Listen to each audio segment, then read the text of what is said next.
Guys, can you hear me? Yes? Can you type something if you can? I seem to have a little problem with the webcam tonight, but I want to make sure that you can at least hear me. Okay, thank you, Florence. I don't know what's wrong with the camera though. That's weird. Okay, well, you don't really need to see me anyway. let's just focus on the screen that I shared. That's going to be enough. All right, welcome everyone. Tonight we will be going through two very important topics of the AS economics syllabus. And you know that initially I was planning to go through three different topics. I was planning to go through the production possibility curve, money, as well as the classification of goods and services.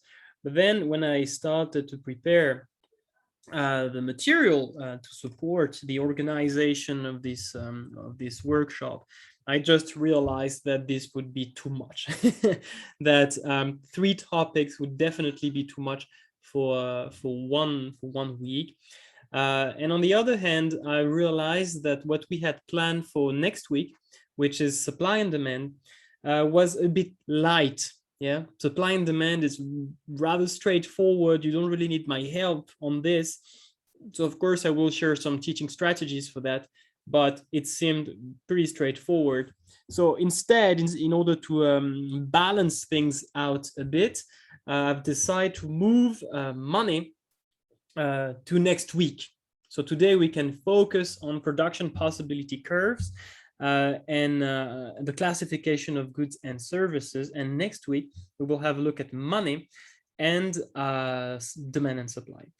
So as always, you can access all the resources that are used to support the organization of tonight's workshop. So you just go to the resource section, you find today's workshop should be this one, all right? Week 2, the PPC plus classification of goods and services. So of course, the video recording will be available afterwards, and you have all the documents that I'm going to use tonight. And yes, there is the download all link if you want to just, like download the an archive of all the documents. Okay, cool. All right. Let's get started. I have to apologize to those who have already attended the A2 workshop yesterday, because later tonight we will talk about when we will go through the classification of goods and services. Of course, we will have to talk about private goods, public goods, merit goods, demerit goods, and this is something that we've already covered yesterday during the A2 workshop. So there will be a little bit of redundance, repetitions, but okay, that's important for the AS syllabus. So we'll take the time that is required to explain things clearly. Okay, so let's start with the production possibility curve. So what documents do you have available? You have the PPT for teachers. Okay, the T here means the teacher version. You also have, I opened it again. Let me just introduce the documents and then we will get started. You also have the summary. Okay, so this is the summary of this chapter. So you see only 4 pages, only 4 pages for everything your students need to know about production possibility curves, economic growth, economic decline, and so on. You have the list of definitions, which you can also find on the online dictionary, the concept cards, as always, that you can use to review, and finally, the essay questions that are connected to this topic.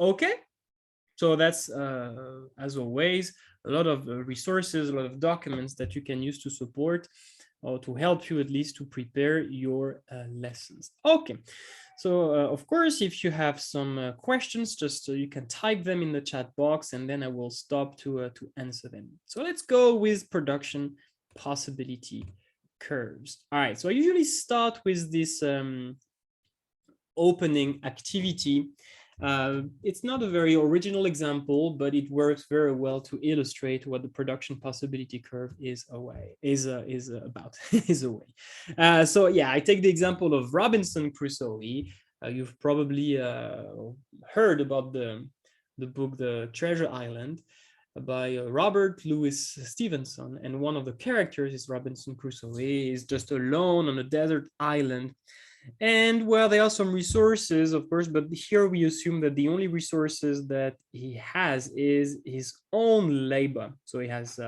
his own labor, his workforce, and he can use his workforce to produce two things, two goods. Fish, so he can use his energy and skills to go fishing, and he can use his energy and skills to collect coconuts. So these are the two goods that he can produce. Okay, so then you have some kind of a production function, which is a relationship between input and output. So it essentially tells you for a given quantity of input here, 1 hour of labor, how much output do you have? 2 fish, and actually it should be fish, not fishes. I was told by English teachers that fish doesn't have a plural, but it's still fish.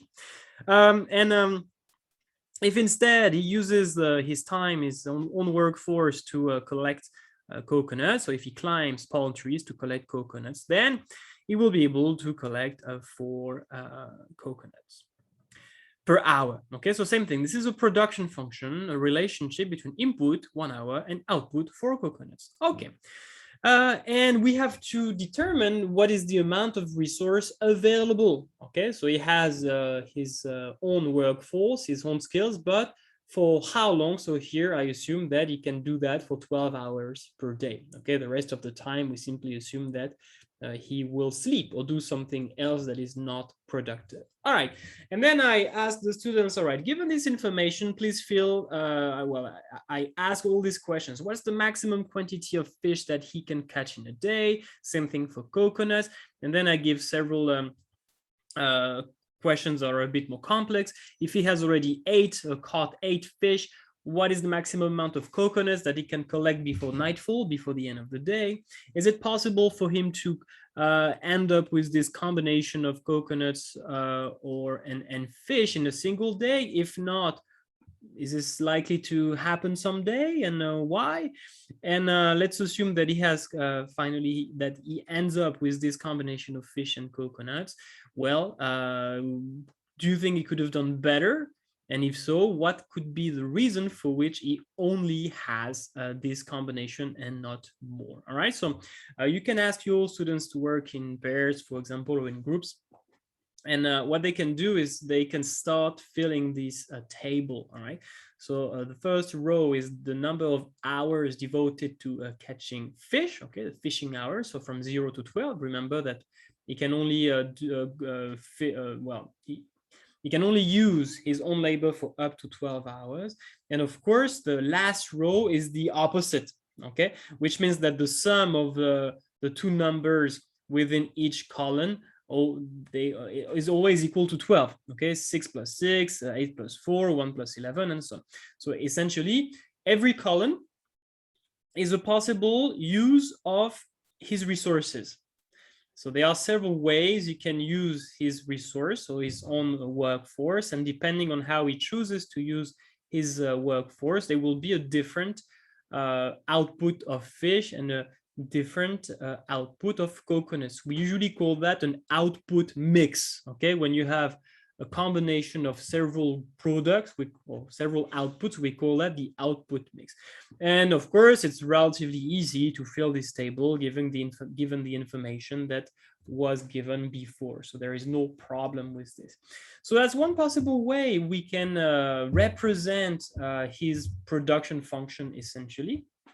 But we can also represent the information in that table using a diagram. So what we can do is to put the amount of coconuts on the horizontal axis, the amount of fish on the vertical axis, and then we can simply represent all these combinations there, which represent the maximum output mix, or the maximum amount of fish and coconuts that he can produce in one single day. Okay, so we can put a few points. So this one would be the case where he only uses, or he uses 12 hours, so the entire time at his disposal to catch fish, okay, in that case, he could get 24. This point there would be the opposite. He uses the entire time at his disposal to collect coconuts.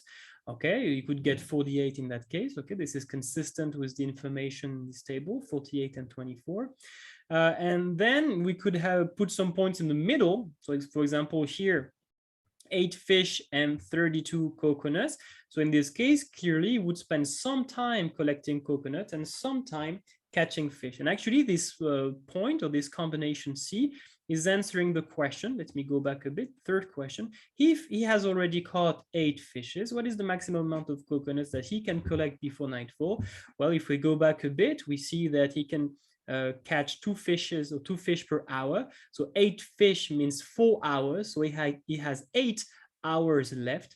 And in 8 hours, he can collect 8 times 4 coconuts. So that's indeed 32. Okay, so we have it here, 832, which is another point. Okay, and what I can do, I can essentially connect all these combinations. We see that they are all on the same straight line.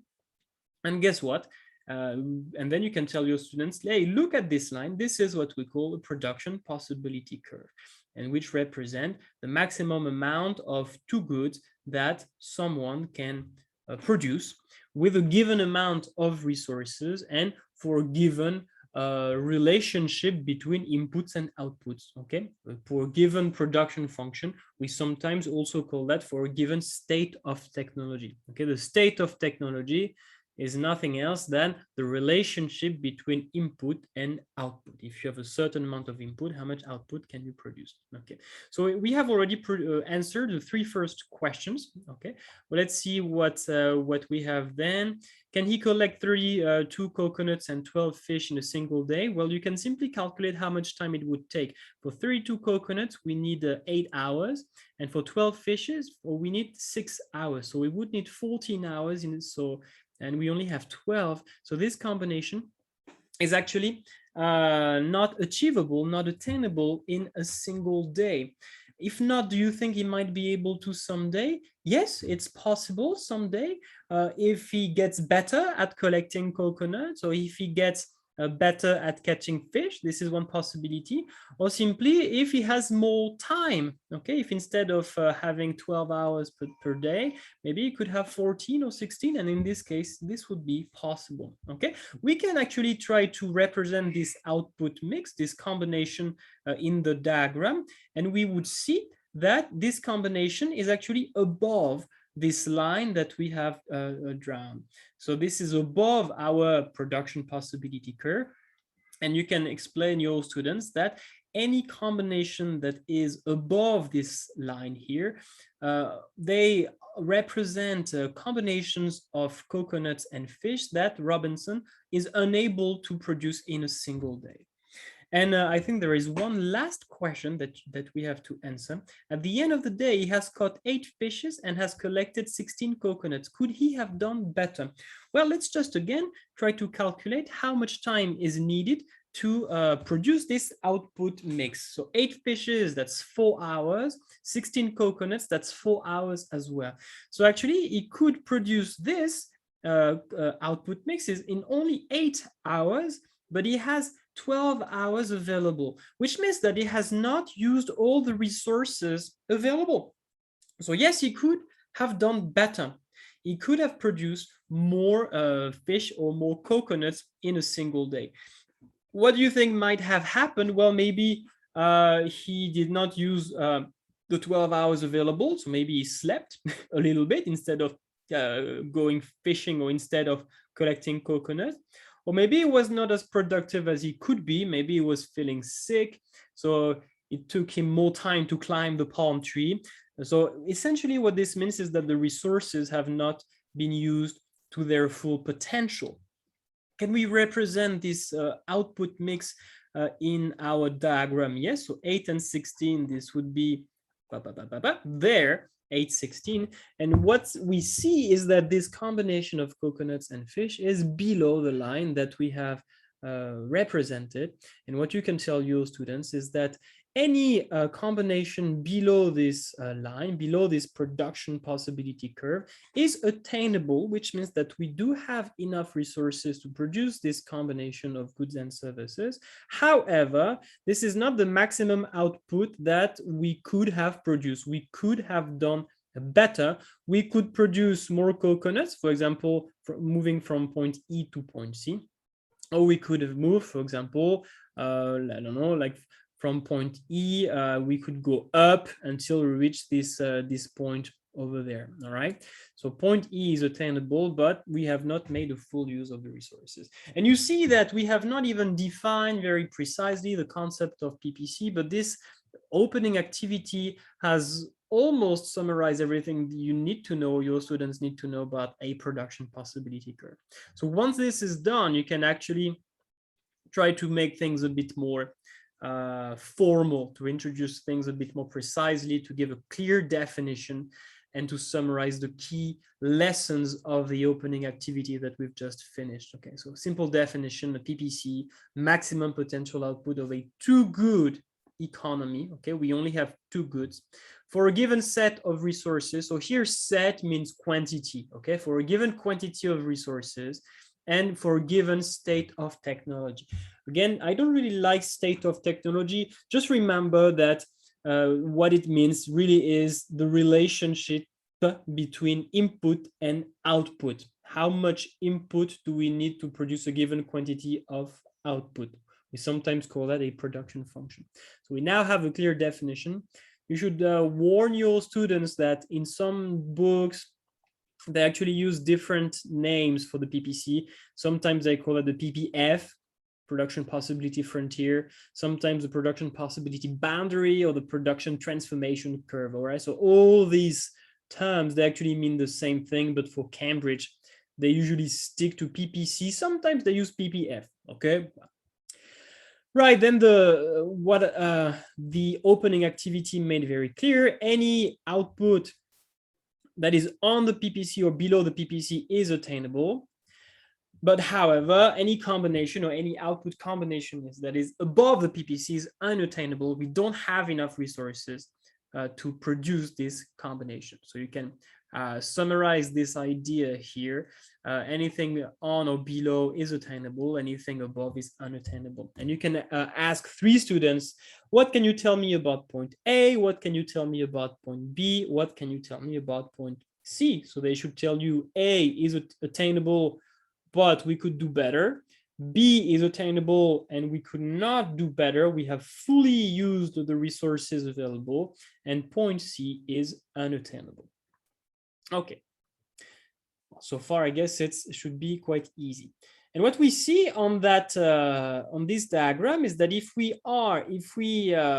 we stand at point B, for example, so we are on the production possibility curve, you can ask the students, if we start from point B, can we produce more consumer goods? Okay, so here I have consumer goods on the horizontal axis and capital goods on the vertical axis. Okay, so consumer goods are goods that we can directly consume, and capital goods, they are goods that we use to produce other goods. Okay, like a machine. A machine is an example of a capital good, and Apple is an example of a consumer good. Can we produce more consumer goods? And this is actually a bit of a tricky question. Some students will say no, but actually yes, you can produce more consumer goods. You can move to the right, but you need to produce less capital goods. Okay, so you cannot just move to the right, you must move to the right to produce more consumer goods, but you have to sacrifice capital goods, which means that if you want to produce consumer goods, you have to give up something, and therefore there is an opportunity cost. Same thing, if you start from point B, can you produce more capital goods? Yes, you can very well produce more, but you will have to reduce the amount of consumer goods that you produce. And therefore, again, there will be an opportunity cost. So any movement along the PPC, as soon as you move along the PPC, you can move down the PPC or you can move up the PPC. You will always produce more of one good, but less than the other. And therefore, again, there will be an opportunity cost. So yes, any output combination that lies on the PPC is such that it is impossible to produce more of one good without producing less of another. So yeah, in that case, we have used the resources fully. We have essentially, what this means is that we have not wasted any resources. And the consequence is that if we want to produce more of one good, we have to produce less of another, which means that there will be an opportunity cost. Okay, so that's quite easy, right? And usually the students, they don't really struggle with this. However, something that is quite interesting is that if we move from A to B, for example, okay, so we move from a point that is below the PPC to a point on the PPC, we see that from A to B, we have produced more consumer goods, and we have also produced more capital goods. So moving from A to B, when moving from A to B, we have not sacrificed anything, right? Which means that there is no opportunity cost in this case. We have not sacrificed anything. We did not have to reduce the production of any good when moving from A to B. So moving from a point that is below the PPC to a point on the PPC does not involve an opportunity cost. That's something that is worth mentioning. All right, so yes, below the PPC, we have not produced as much as we could have. What could be the cause? Well, perhaps there are some resources that we have not used. Okay, could be some workers that are unemployed, could be some machines that we have not used to their full potential. There could be some fields that we have not cultivated. Any productive resource that is not used will lead to a situation where the economy will operate below the PPC simply because it could produce more if we had decided to use these idle or unemployed resources. So careful when we talk about unemployment. Of course, this could be the unemployment of workers, and that's often what we think about. But this could also be the unemployment of capital equipment when machines are not used to their full potential, or could even be the unemployment of natural resources, and that's why I use the example of fields. Another reason for which the economy can operate below the PPC is if we do not combine the resources very well. So we may use all the resources, but if we do not combine them in the best possible way, we call that an inefficient input mix, then we will not produce as much as we could. Okay, so it is important that we use all the resources, yes, but it is also important that we combine these resources in the most productively efficient way. Otherwise, we will not produce as much as we can. Okay, good. So yes, moving from a point below the PPC to a point on the PPC does not involve an opportunity cost simply because we do not have to reduce the production of any good. Okay, so clearly if we move from A to B, so we produce more fish, we catch a 7th fish, but we have to give up 2 coconuts. So make sure your students are able to make full sentences to describe that, because sometimes they will say the opportunity cost is, I don't know, is 2. Okay, but it's very important that they mention the unit. To what? 2 coconuts. This is what we give up. We lose 2 coconuts when we produce a 7th fish. So you should train your students to write full sentences where they explain everything precisely. The opportunity cost of catching the 7th fish is equal to the value of the 2 coconuts that must be given up. Okay, so this would be a situation in which I want to produce more fish. This would be a situation where I want to produce more coconuts. Okay, so I collect 1 more coconut. I have to give up half a fish in this case. Same thing. Train your students to write clear sentences about what the opportunity cost is in this case, especially the unit. Okay, you cannot just say it's 1/2, and make sure that we make it clear what the unit is. Okay, do you have any questions so far, or can I move on and talk about the difference between constant and increasing opportunity cost? Just type go if you are ready to go.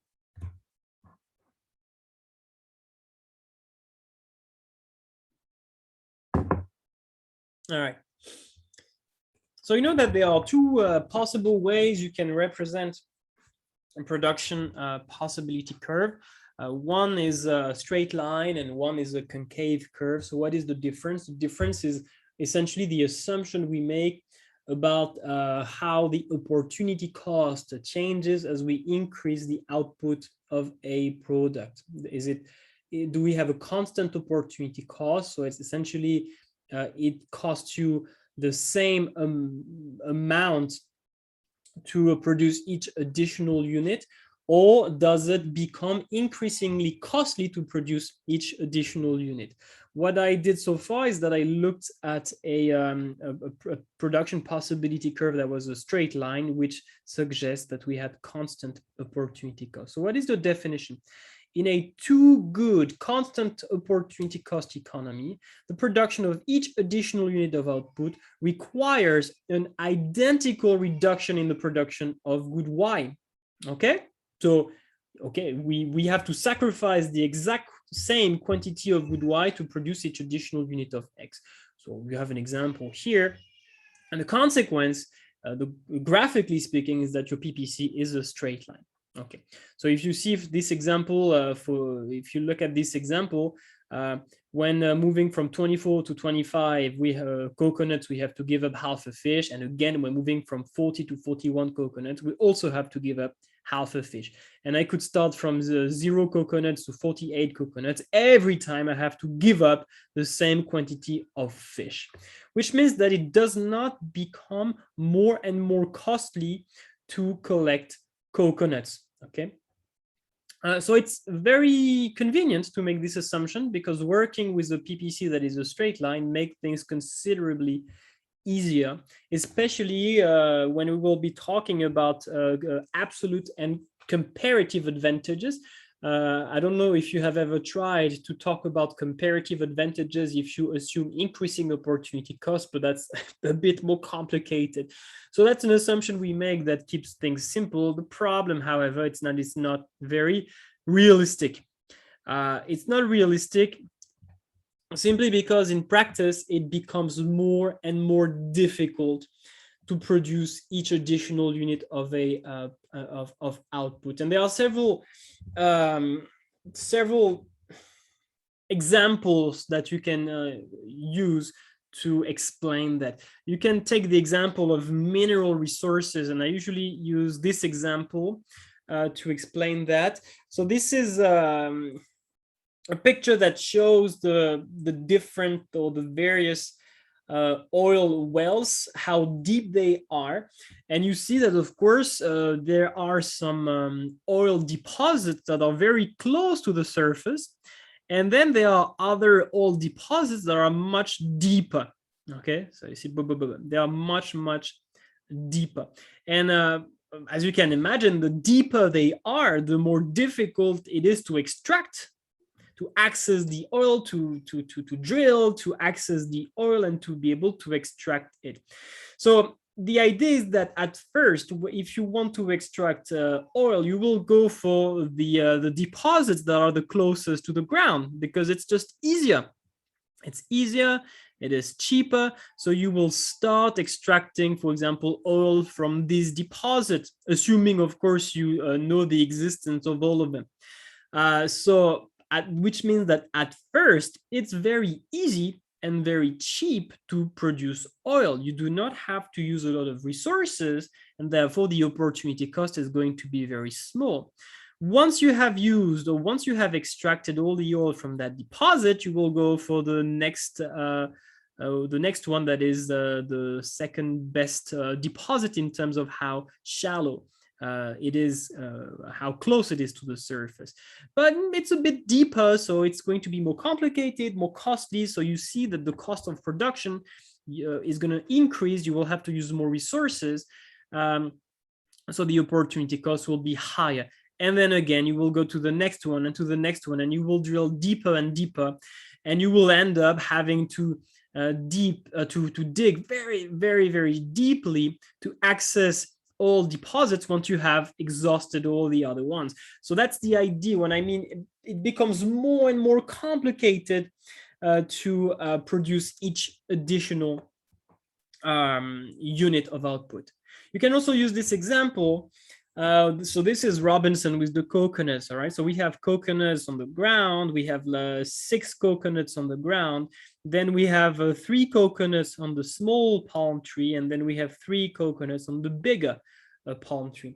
So of course, at first, if Robinson wants some coconuts, it's not gonna bother climbing the trees, right? There are some coconuts on the ground, it's just gonna collect them directly from the ground. It's gonna be very easy, and therefore he will be able to collect these coconuts very, very quickly, maybe in just 5 minutes each, because you need time to open them too, yeah? So of course, if it only takes 5 minutes to collect each coconut, the ones on the ground, and assuming that it takes 20 minutes to catch a fish, then you could say that each coconut from 1 to 6 has an opportunity cost of 1/4 of a fish, okay? 5 minutes versus 20 minutes, which means that when you choose to collect 1 coconut, you give up 1/4 of a fish. But then if you want to produce more coconuts, once you have collected all those on the ground, you will have to climb the small tree. The small tree is easier than the big tree, right? So you have to climb the small tree, but it's more complicated. So it takes more time. So that's why the coconuts 7 to 9, they take more time to collect. They take 10 minutes each. And in 10 minutes, you could actually catch half a fish. So you see that the opportunity cost of collecting coconuts has increased. And finally, if Robinson wants to collect even more coconuts, once he has collected all those on the ground and all those on the small tree, then the only option left for him is to climb the big tree to collect the 3 last coconuts. But of course, it's more complicated. It takes more time, 20 minutes. And you see clearly that in 20 minutes, he could have caught 1 fish, so the opportunity cost increases. You see, it is not constant.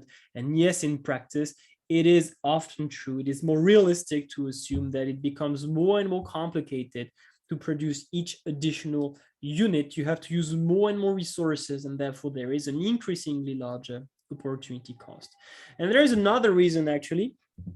There is another reason for which increasing opportunity cost makes more sense, which is about the fact that the resources that you use to produce a given good, they are not identical. Some resources can be more productive than others. And usually when you start producing, you start using the resources that are the most productive or the most suitable to produce a particular product. But then once you have used the most suitable, the most productive resources, if you want to produce more, well, you have no choice. You have to use those who are maybe a bit less productive, a bit less suitable, and you will have to use more of them simply because they are less productive. The example that I used is this one, where we have to choose whether we want to produce rice or potatoes, and we have 3 fields. So this one is like a very dry field. This one is like an average field in terms of humidity and rain.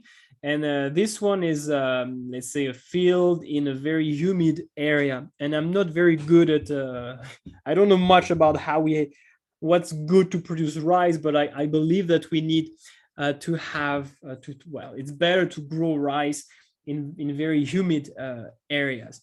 So you see, what is the difference? The difference is that the green field is very good to produce rice. You only need 1 square meter per ton of rice. You need 2 square meters to produce 1 ton of rice in this field, and you need 4 square meters in the dry field to produce 1 ton of rice. Okay, so essentially, this one is the best to produce rice, and this one is the worst. And I just assume that it's the opposite for potatoes. I don't know if this is the case, it's just an assumption. So for potatoes, the dry field is the best, and the humid field is the worst to produce potatoes. So think about it. Let's say you want to start producing rice, okay, and the 3 fields are available. Of course, at first you would start to use the field that is the most suitable to produce rice. So you would use the dark green field, okay? In that case, the opportunity cost of each square meter is going to be very low, okay? Why? Because this field is not very good for potatoes. But then once you have used all this dark green field, and if you want to use to produce more rice, well, you have no choice, but you have to use the second best field, which is this one, like the light green field. But this is a problem because this field here is actually pretty good for potatoes. And it's pretty bad for rice. Okay, it's less suitable. It's more suitable for potatoes, and it's less suitable for rice. So which means that every time you will use area within that field to produce more rice, it's going to become more costly in terms of the output of potatoes that you have to give up. And this becomes even more obvious if you want to produce even more rice once you have used those two fields. If you have fully used the dark green field and the light green field to produce rice, and if you want to produce even more rice, the only option left that you have is to use the dry field, okay, this one. But the problem is that this dry field is very bad to produce rice, but it's very good to produce potatoes. So of course, if you use this field to produce rice, it's going to cost you a lot in terms of the output of potatoes that you lose. So the opportunity cost of each additional ton of rice is extremely high. So you see that the opportunity cost rises from 1/4 ton of potato per ton of rice to 4 tons of potato for 1 ton of rice. So this is also an example of why the opportunity cost is likely to be increasing rather than constant when we increase the production of an output. Great at an exam. Why did I use this example? Because it's much easier to improve your grade from a U to an E. And then it becomes more difficult to move from an E to a D. And then, well, you see my point, right? It gets more and more difficult to get to a C from a C to a B, from a B to an A, and from an A to an A star, in terms of how much time you need to spend working, reviewing. For example, moving from an A to an A star is really hard, right? Students really need to work super, super, super hard. Well, most of them. Moving from an E to a D, well, that seems let's say that it doesn't seem as hard, which means that it doesn't require students to use many additional resources to achieve that. All right, so that's how you can explain intuitively the concept of increasing opportunity cost. And that's the definition. More and more resources are required to produce each additional unit of good X. And therefore, if you have to use more and more resources, it has an increasing opportunity cost. And in this case, the PPC is no longer a straight line. Instead, it is a concave curve. But I realized that students, they don't really know this word concave. Well, I thought they did, but instead they tend to use, they just say it's bowed out. Okay, it's bowed out. Okay, why not? And we can clearly see that on this diagram. You see that the 4th coconut, moving from 3 to 4 coconuts, only cost 1 fish. But then moving from 12 to 13 coconuts has cost 3 fish. Okay, so the more you move to the right, or if you start from there and as you move down along the PPC, so you get more coconuts and less fish, it becomes increasingly costly to produce each additional coconut. Very easy. All right. Then you can just make sure that they have clearly understood how to use a production possibility curve to illustrate and calculate an opportunity cost, and make sure that they make clear sentences. Okay, so from A to B, the opportunity cost is the value of 2 shirts. Okay, that must be given up. From B to D, it's the value of 12 shirts that must be given up. From C to A, so we get more shirts, but we get less jeans, so that's the value of 16 jeans that must be given up. And from E to B, that's a more tricky one. From E to B, we don't give up anything, right? We get more shirts, but we don't get less jeans, so the opportunity cost is actually 0. We don't sacrifice anything. Why? Simply because we started from a point E, in which resources were not fully used. So perhaps they were just workers that were not working, or perhaps machines that were not used. So we simply have to use them, and we can produce more without having to sacrifice anything. Right. You could, if you want, you see the one step further star here, so you don't have to do it. I usually skip it. If you want, could be useful for later when the students will have to calculate the opportunity cost to determine which country or which economic agent has a comparative advantage. So you can save it for later. You can save it for the module on the absolute and comparative advantage. If you want to introduce it in right away, it's also a possibility. You can explain to your students that the slope of the production possibility curve is connected to the opportunity cost, okay? And you can simply explain to them, and that's quite easy. When you have a PPC, like that between pizzas, you have pizzas and burgers, you have your production possibility curve. Then the slope, so the slope here is -2, okay? The slope is the in absolute value, so the slope is -2, but if you take the absolute value, it's 2, okay? It is the opportunity cost of producing each additional unit of a good label on the horizontal axis, okay? So here, the good on the horizontal axis is pizzas, which means that the opportunity cost of producing each additional pizzas is equal to 2 burgers. Easy.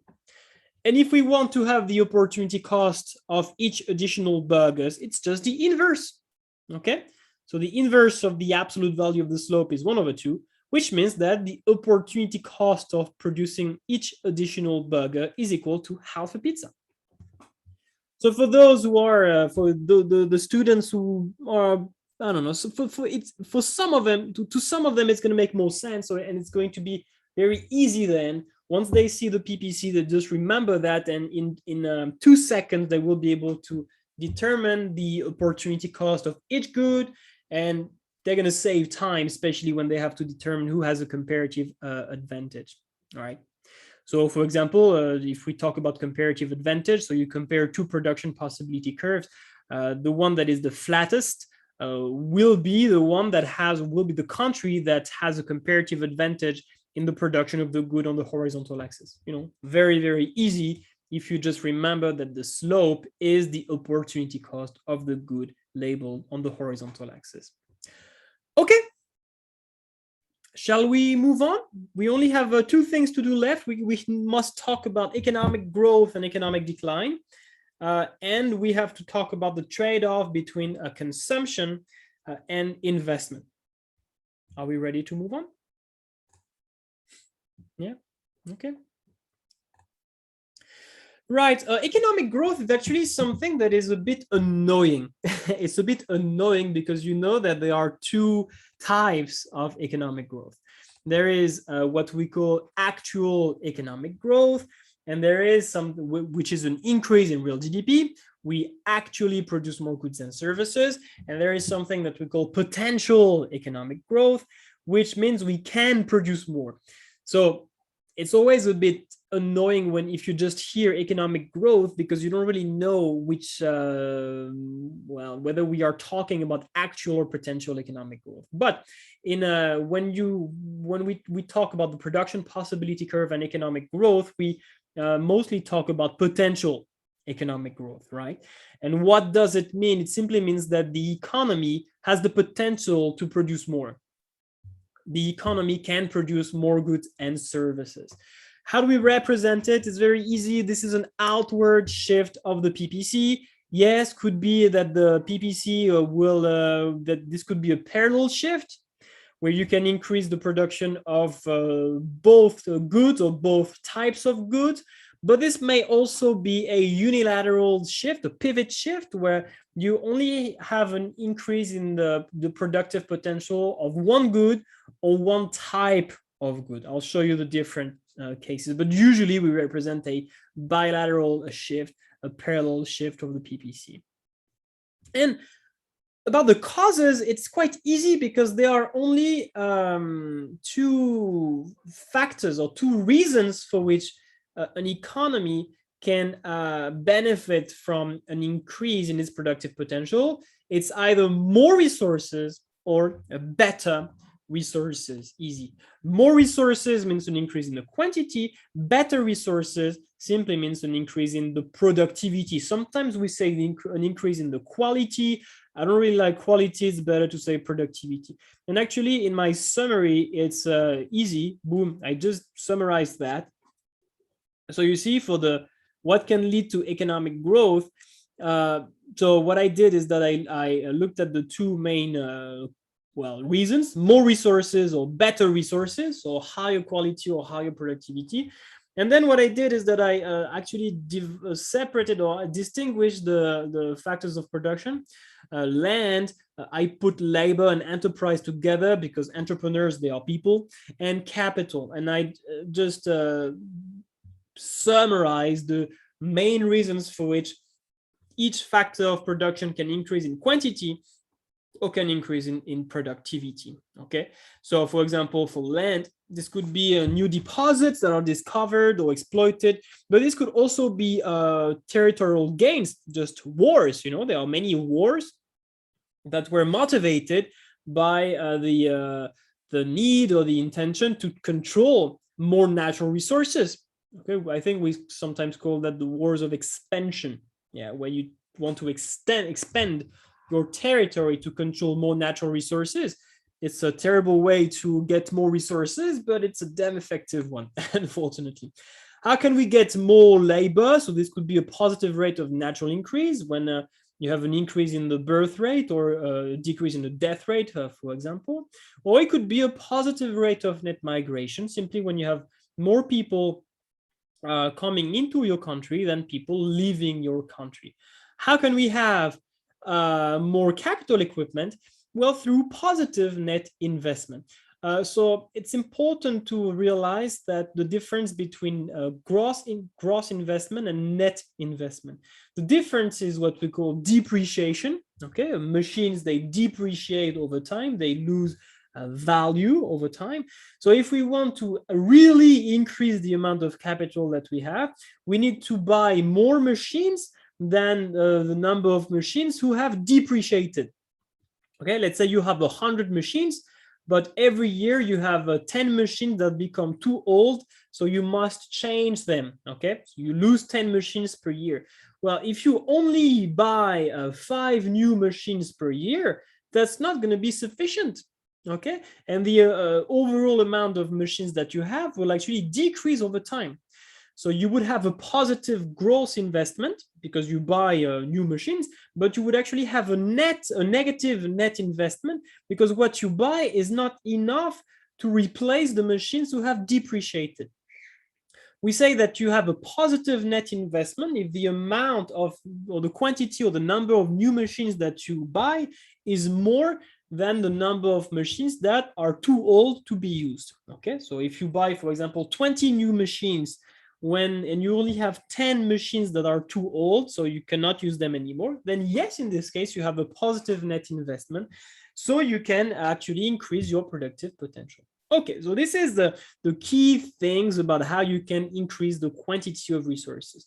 How can we get better resources? So for land, there are not so many solutions, but you could argue that the use of fertilizers, using irrigation and drainage systems are methods you can use to improve the productivity of the soil, okay, especially the productivity of the soil and have a higher harvest or higher yield. So that's one possibility. You can make the soil more productive. Labor and enterprise, of course, you can invest in human capital. So human capital is the stock of skills that the labor force possesses. Could be that you give your workers more or better capital equipment. Okay, so if you give your workers better computers or better tools, they will be more productive, of course. Or it could simply be through improved nutrition and healthcare. People who have a better health, they will be more productive. And how do we get better capital equipment, better machines? It's usually through what we call process or product innovations. And how do we achieve that? Through investments in research and development. Okay, we improve the state of technology so we can design and we can use more productive capital equipment. All right, so of course, I have not included everything, but these are the key ideas, these are the key points on how you can actually increase the quantity or quality or productivity of resources and achieve economic growth. So the slides, I have not included that table in the slides. The slides are more detailed, okay? So I give but the slides essentially summarize everything that I said, okay? So capital equipment, investment spending, I explain the issue of depreciation. We need positive net investment. I explain how we can achieve an increase in the quantity of natural resources. And then I focus on productivity of labor, productivity of the physical capital through technological progress, and the productivity of natural resources, and especially soil productivity. So these are the main factors. And then how can we actually represent economic growth? Well, simply by representing an outward shift of the PPC. And same thing, just ask your students, what can you tell me about point A, point B, point C, point D? And they should tell you, all right, for example, point A was attainable before, not efficient. It remains attainable after, but still not efficient. Point C was not attainable before. We did not have enough resources. It becomes attainable after economic growth takes place, and it actually becomes inefficient in the sense that after economic growth takes place, we have not used all the resources because we are below the new PPC. Okay, so just ask them to make one sentence for each of these combinations. All right, then I show you that we can actually have this type of shift where instead of having a parallel shift, the PPC can only shift in one direction. So this would be a situation where, for example, Robinson has more resources. Yes, he has built a fishing net that allows him to catch more fish. But you see that this new technology, or yeah, this is a new technology, or this is an increase in the amount of capital equipment that he has. This only allows him to catch more fish. This has no incidence on his ability to produce a coconut. So that's why the PPC would only shift in this direction. And we have another case, which is the opposite case. What if he has improved his coconut collecting technique? So you see that, of course, this is only going to influence his ability to collect coconuts. This will have no influence on his ability to catch fish. And that's why the production possibility curve would only shift in this direction. Okay, so this is possible. The PPC does not always shift like that. You can have a pivot shift where it only moves or shifts in one direction. That's a possibility. Then we can quickly focus on the opposite case, which is economic decline, okay, that's the opposite of economic growth. It's a fall in the productive potential of an economy. In that case, the PPC will shift inward, and you can briefly outline the main possible causes. Could be a natural disaster, wars. So wars here, of course, you can get more resources if you win the war, but you can also lose resources if you lose the wars. And of course, wars, they kill people and they destroy buildings and perhaps natural resources as well. So they can lead to economic declines. Could be epidemics. So not COVID-19 very much, because COVID-19 still remains relatively mild epidemic in terms of how many resources have been destroyed. But if you go back a bit, well, actually a lot in time, and if you look at the Black Death, which was a pretty serious pandemic that occurred pretty much worldwide in the, was it about 800 years ago, something like that. But mostly in Europe, if I remember well, it's almost half of the European population that died. Can you imagine? Half of the European population that died. Well, that's in terms of the resources available, that's of course pretty bad. So that's one possible cause of economic decline. You could have negative net investments, where essentially firms, they do not sufficiently buy capital equipment. So the net amount that remains declines over time, decreases over the time. Population decline. in countries like South Korea, Japan, where the birth rate is too low, then the population is actually decreasing. So unless they have very strong immigration, the labor force is decreasing. Or it could be the exhaustion of non-renewable natural resources, or we have no more oil. Well, in that case, of course, that makes things more complicated in terms of production. So these are a few reasons for which an economy can experience economic decline. All right. How do we represent it like this? Just like that's just the opposite of economic growth. It's an inward shift of the PPC. And of course, you can talk to the students, and as was the case before, just ask them to make a short comment about each point.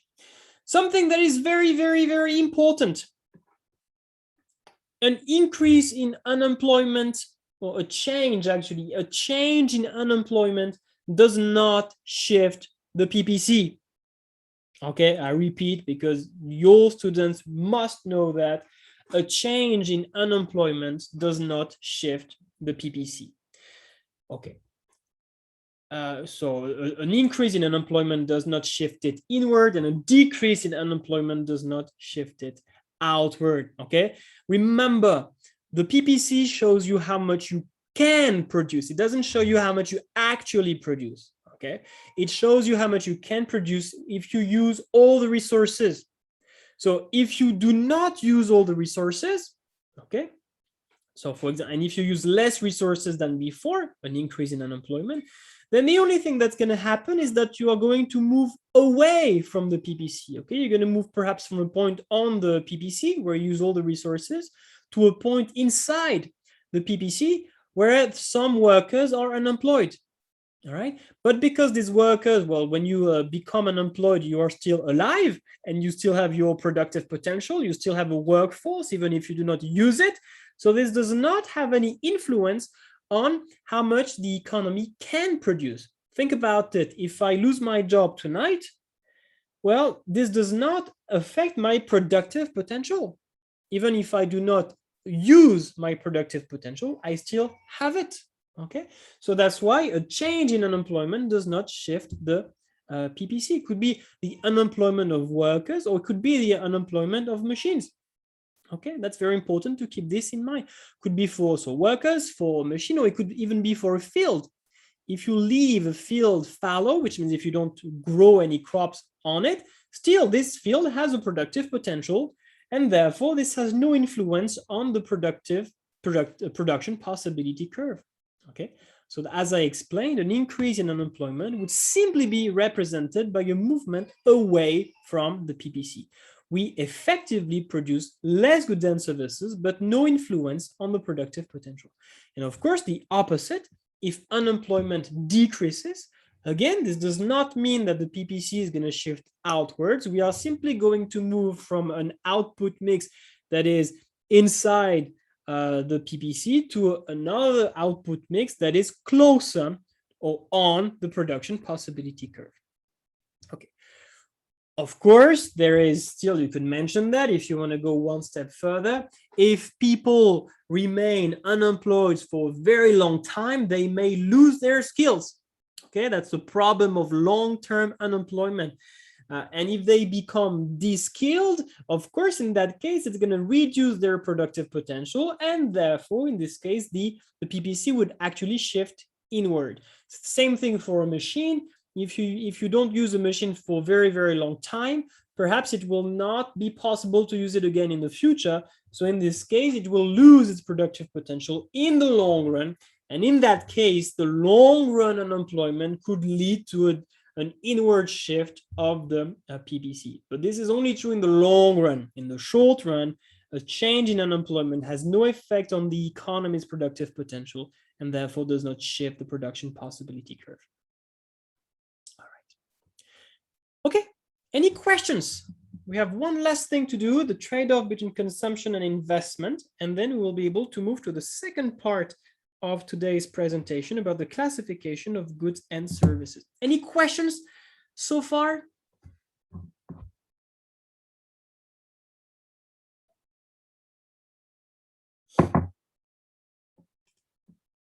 No?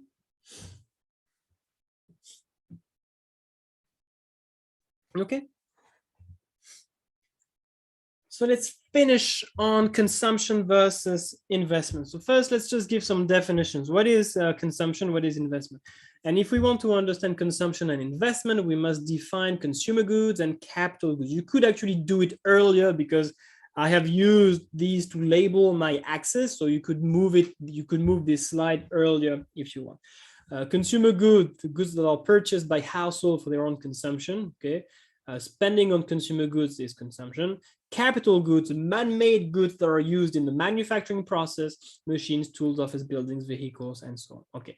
And what is investment? This is spending on capital goods. Okay. Well, it's important to make this clear. It's often the easiest economic terms that are the hardest to define, unfortunately. So what is the idea between these two? Is that to keep it simple, consumption is good for the present generation. Okay, the present generation would actually want as many consumer goods as possible, but capital goods are good for future generations because they increase the future productive potential. Capital goods do not generate any satisfaction for people today. All right, you do not directly benefit from a machine or something like that, or from infrastructures. Capital goods are things that we produce in order to increase the productive potential. So that's why there is a trade-off. It's usually a trade-off between the present generation and the future generations. That's what I'm going to explain there. So yeah, we very often have to decide what we are going to do with the resources. Are we going to use most of them to produce consumer goods, or are we going to use most of them to produce capital goods? And yes, this decision, what we decide, is going to have an influence on the rate of economic growth, because if we produce a lot of capital goods, this is going to increase the overall amount of machines, buildings, infrastructure that we have, and we will be able to produce more tomorrow. So yes, if we produce more capital goods, we'll have a greater shift of the PPC, we'll have a higher rate of economic growth. But the problem is that consumers today, they will say, hey, but yeah, we have a lot of machines, we have a lot of roads, highways, and so on. But how about consumer goods? We may not have a lot of things that we can directly consume. We may not have a lot of things that directly generate a satisfaction. So, and on the other hand, if we use most of the resources today to produce consumer goods, then that's great for people today. They will be very happy. There will be a large availability of consumer goods, so they will have higher standards of living. The problem is that if we do not allocate a lot of resources to produce capital goods, this means that there will be a low rate of economic growth, and then future generations, they will not benefit from a high productive potential, and they might be made worse off because of that. And actually, if we use almost all the resources today to produce consumer goods, the economy might actually experience economic decline. Okay. So yeah, okay, that's the idea. So you have this trade-off. Yeah, that's essentially this trade-off. So for example, here, what happens? That's my current PPC. And let's say that I choose this combination. So I essentially choose to produce a lot of consumer goods, but just a little bit of capital goods. So I can expect that the rate of economic growth is going to be pretty low. Okay, because not many capital goods. So the PPC may shift outward, but just a little bit, which means that tomorrow, after economic growth has taken place, and if we want to use all the resources to produce consumer goods, we could only produce, say, 22. Okay, that's not a lot. On the other hand, so same thing, this is my current PPC. But if I instead choose this combination, so many capital goods and just a little bit of consumer goods, so that's not good for people today because there are not many consumer goods, but because we have a lot of capital goods, we can expect a high rate of economic growth. Yeah, you see, it's a big shift, which means that tomorrow, if we want to produce only consumer goods, we could actually produce a lot. So that's good for future generations. That's good for them, because with the high productive potential, we will have the potential to produce a lot of consumer goods. So that's this trade-off between consumer good and capital goods, between consumption and investment.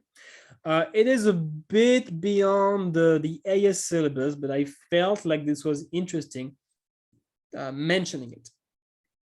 Okay, and at the end of the day, I have this exercise to summarize everything they must know about the production possibility curve.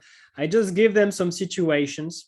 All right, so 4 different scenarios, and they simply have to show graphically what's going to happen. So for example, the economy uses more powerful computers. So of course, computers are used to produce capital goods and consumer goods. So the PPC is going to shift outward in both directions. Okay, it's going to be a bilateral shift. A hurricane has destroyed a major power plant. So of course, we need electricity to produce both consumer goods and capital goods. So in this case, there will be an inward shift of the PPC. A company lays off 10,000 workers. So careful, in this case, this is an increase in unemployment, but in the short run, this is not going to affect the production, the productive potential of the economy. So the PPC will not shift. We might simply move from one point on the PPC to a point below the PPC, but the curve itself is not going to shift. And finally, the level of education increases, which means that workers become more productive. And of course, more productive workers are more efficient at producing both capital and consumer goods. So if you have an increase in the productivity of resources, then the PPC is going to shift outward. Okay. And we are done with the production possibility curve. As I said, you have all these documents available. You have the summary right here, only 4 pages. You have all the definitions, just 1 page here, not many. All the concept cards to review. The drawing challenge here is to draw the shape of your country. Could be interesting.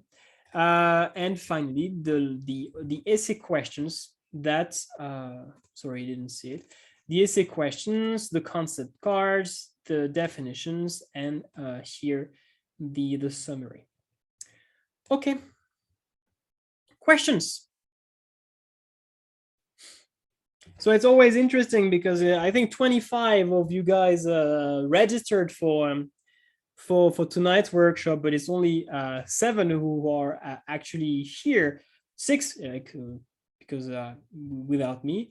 So I guess most of the participants, they prefer watching the video recording afterwards.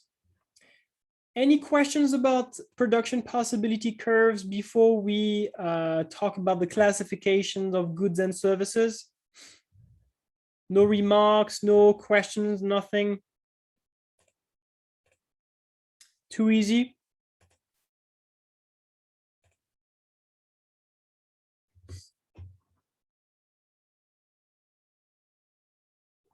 Okay. So let's move on and let's talk about the classification of goods and services. Right.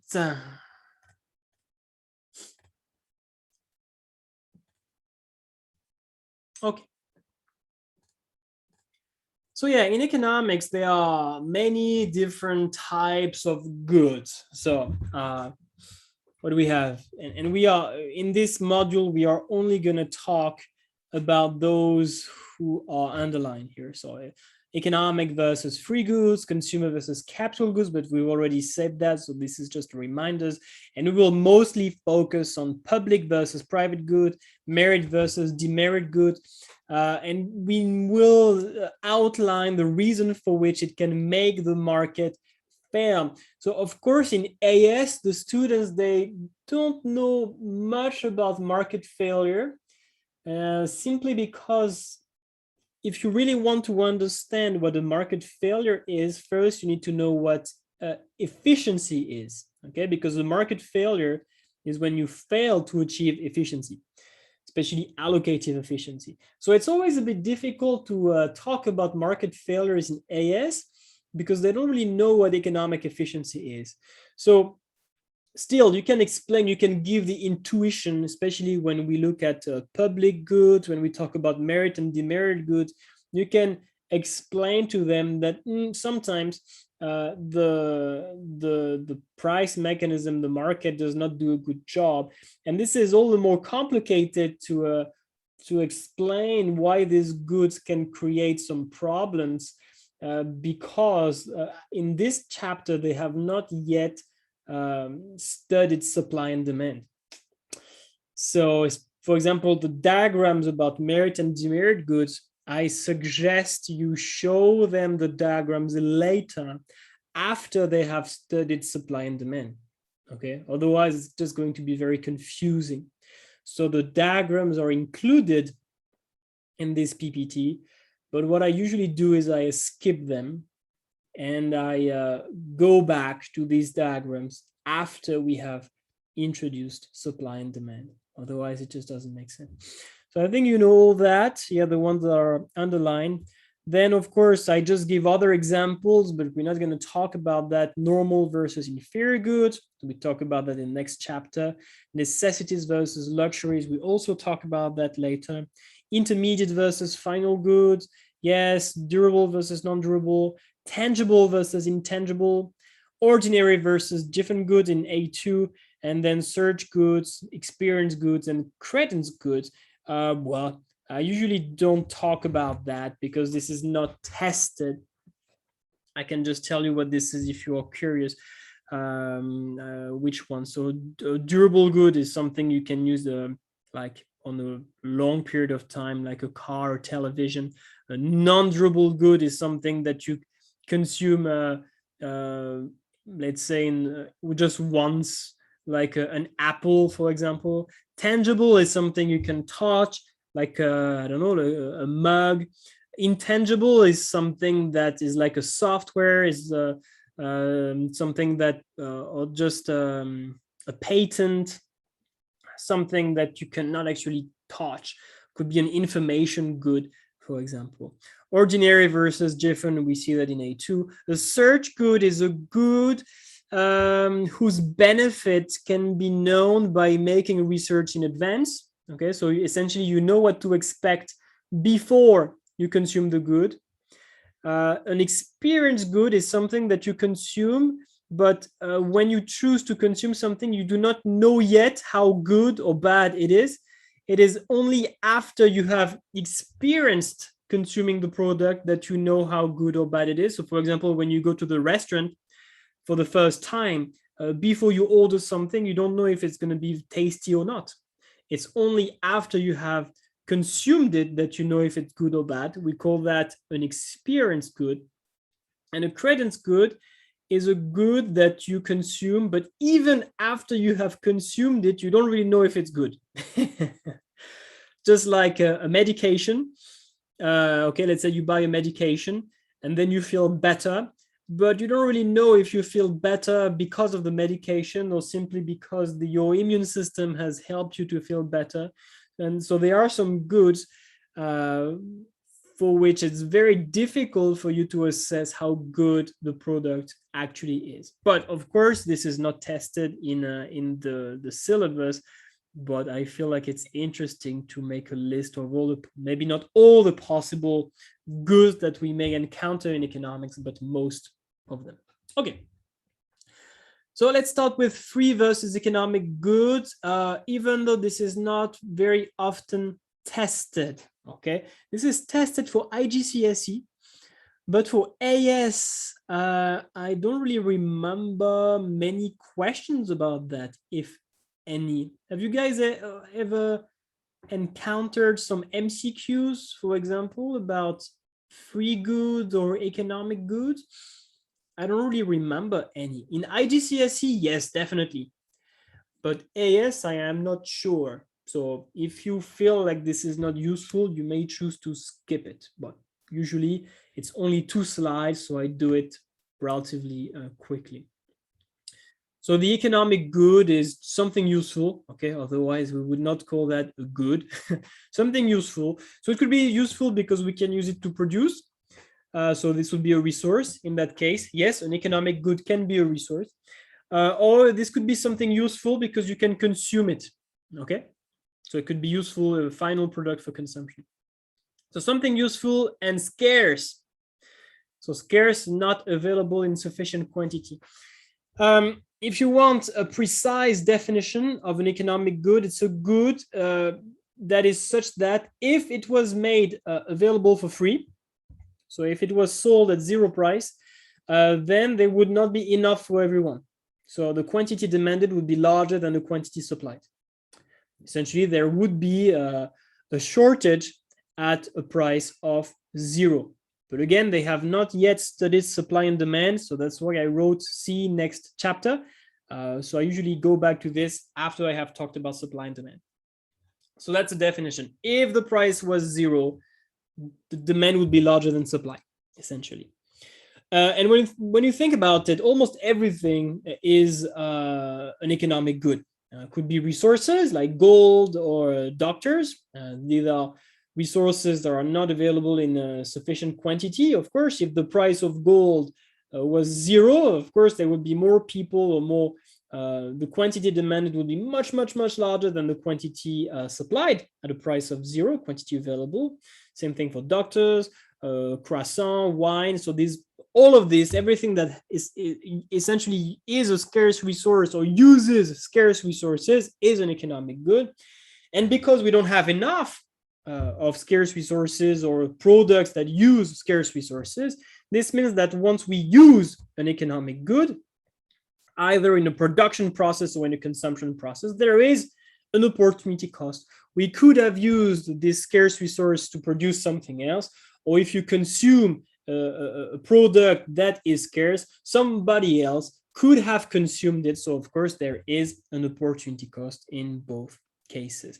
So that's what you must keep in mind, all right? Economic goods, they are useful and scarce, and because they are scarce, their use involves an opportunity cost. And the free good is the opposite. So of course, it's something useful, but it is not scarce. So which means we have enough. Even if the price was zero, then the quantity supplied would be larger than the quantity demanded. So even if a free good was free in terms of the price, then there would be enough for everyone. Okay. There are not many examples, but the most examples are examples of abundant natural resources. So mostly resources like air, sunlight, seawater. The quantity is so large, it's limited, but it's so large that we have enough. Okay, we have enough, and therefore, because we have enough, if I use air, if I use sunlight, if I use seawater, I do not have to sacrifice anything, or I do not prevent anyone else from using the resource as well, and therefore the use of a free good does not involve any opportunity cost. We don't have to sacrifice anything when using a free good. Okay, so remember, a free good can be a resource, or it could be a final product, but most free goods are actually resources. So it might be a bit confusing to use the word good rather than resource. And I actually like free resource better than free good. Okay, but be careful. A free good is not something that is free in the sense that the price is zero. There are many things that are sold at a price of zero or that are made available for free, but which are economic goods. If you think about, I don't know, public education in most countries, public education is free. You don't have to pay to send your kids to a public school. But obviously, public education is an economic good because producing public education uses scarce resources. Could be the teachers, could be the resources used to make the buildings, to build the computers used by teachers. So clearly public education, even if the price is zero, even if it is provided for free, it is an economic good. So free here means that it is not scarce. It is free of scarcity. You can put it this way. Okay, it is not limited by the issue of scarcity. All right, let's see your question, Mitchell. What if a company produces something and then it is not up to standard and then they discard it because it is not of the highest quality? Is that a free good? I'm not sure I clearly understand your question here. Because if what you're saying is that they discard it, which means it cannot be consumed, right? So if it cannot be consumed, it's not even a good, because a good must be something useful. So if the quality is so bad that it cannot even be sold, then it's not even a good. A good is something that can be used to produce something, or so a resource, a productive resource, or something that can be consumed and provide satisfaction.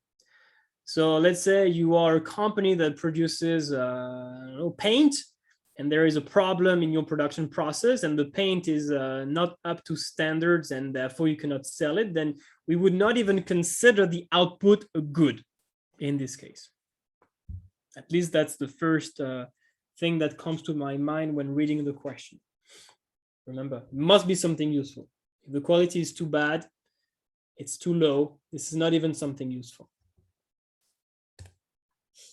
All right, so that's, don't spend too much time on free versus economic goods because it's not very often tested. Then consumer versus capital goods. We've already talked about that in the previous PPT, so I'm not gonna discuss it. But you're saying some companies find a way to recycle this. I like the fact that you often try to find these tricky examples. I like that. You remind me a lot of some students who want to challenge me during the lessons, and it's actually quite fun. Some companies find a way to recycle discarded goods. Okay, so they recycle them and then they sell them, but still they use scarce resources. As long as they use scarce resources to produce this good, that makes the output an economic good. The only way you could produce a free good would be if you only use resources that are not scarce. Now, the next challenge for you, Mitchell, is to try to find a production process, okay, a human production process that only use resources that are not scarce. Not easy. You can think about that. Not easy to find that. All right. So essentially, we only have to look at two things now. And this is what I did yesterday during the A2 workshop. And that's essentially going to be the same. So if you have already attended yesterday's workshop on market failures, then you may stay with us because I will say a few additional things, but most of it is going to be redundant. So you may also choose to leave, because again, there will not be much additional content for those who have already attended the workshop yesterday, because we're going to talk about public goods, merit and demerit goods. All right. Okay. Right. So look at that picture, please. Let's have a look at that picture and try to guess why I included it, why I start my PPT on public goods with this picture. So what we have here is what we call an asteroid, which is of course dangerous for the planet. And we have this these satellites that, well, it seems like they are using lasers to melt or to destroy the asteroid. It doesn't exist in practice. Maybe there is some research on this, but I don't believe it exists in practice. That's mostly science fiction. But what exists is what we call an asteroid impact avoidance system, which NASA has done a lot of research on that, which is essentially a system that is meant to defend or protect our planet against this risk. So different methods, of course. And I use this example because this type of defense mechanism is an example of a public good.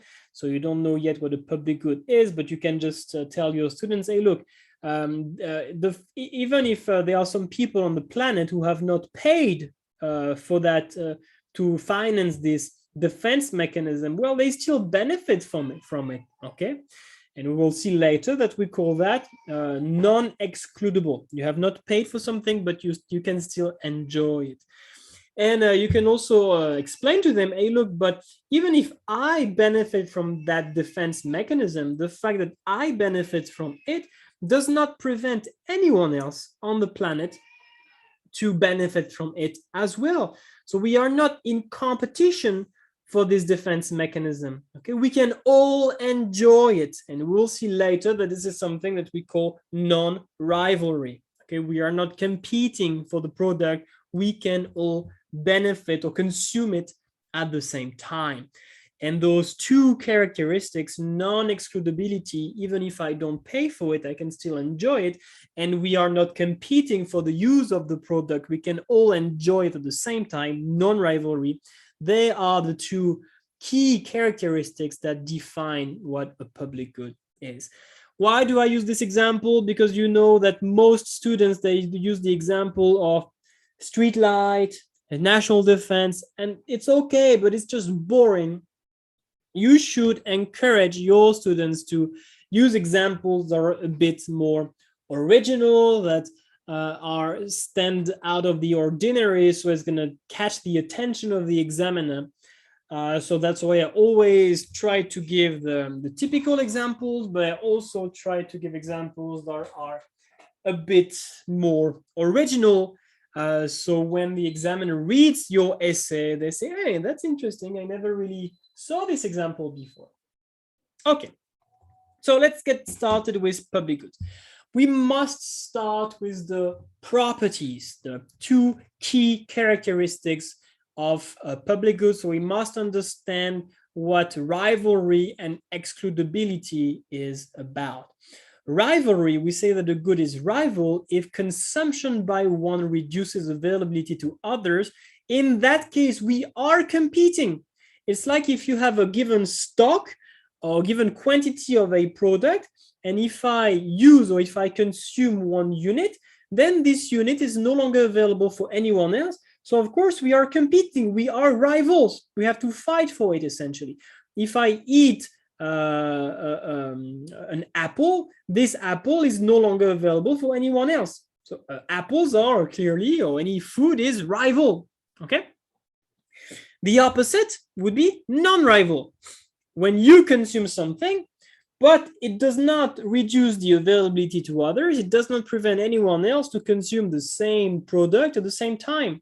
And the example that I like to give is if you watch a movie on Netflix, for example, if you choose to watch a movie on Netflix, you do not, or if you listen to a certain song on your phone, it does not prevent anyone else from listening the same song or watching the same movie at the same time, okay?